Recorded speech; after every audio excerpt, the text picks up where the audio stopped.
Icera rĩa mũthikabu munene wa kanitha wa Anglican kanitha-inĩ wa St Peter's Cathedral taũni-inĩ ya Nyeri rĩũkĩte thikũ nini tu thutha wa ahunjia atatũ arĩa makoretwo marũgamĩtio wĩra magĩcukĩrwo mahĩtia ma kũhahama imwana kũregwo nĩ akristiano makanitha-inĩ marĩa marabatie gũthiĩ na mbere gũtungata.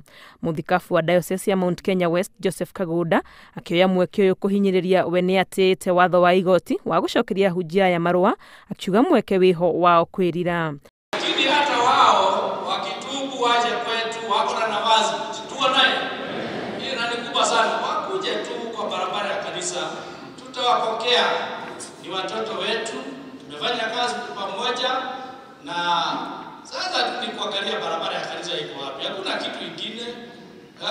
Koti wakisema hiyo tunatenda haraka sana. Na inafanyika hivyo. Wakikataliwa nifanye nini? Akiaria thutha ucio muthikabu munene Jackson Ole Sapit nĩ ekĩrĩire ciugo cia Kagunda hinya gũkũ akiuga metereire itua rĩa igoti cira-inĩ ũrĩa ũmagũmĩire. Kama ile kesi ambayo ilikuwa imesemwa juu yao itabainika kuwa haikuwa kweli, hatuna shida ya kufanya kazi na wao.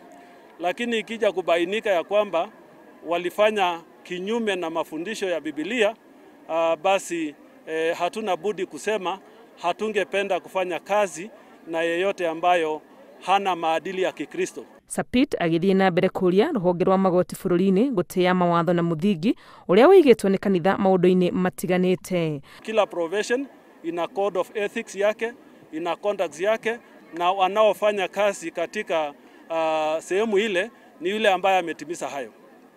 Na nirudie tena, kanisa la Kianglikana linafundisha hasa juu ya uhusiano wa kijinsia kwamba mwanadamu tumepewa na Mungu kuhusiana mwanamke na mwanaume waliokubaliana kwa njia ya ndoa.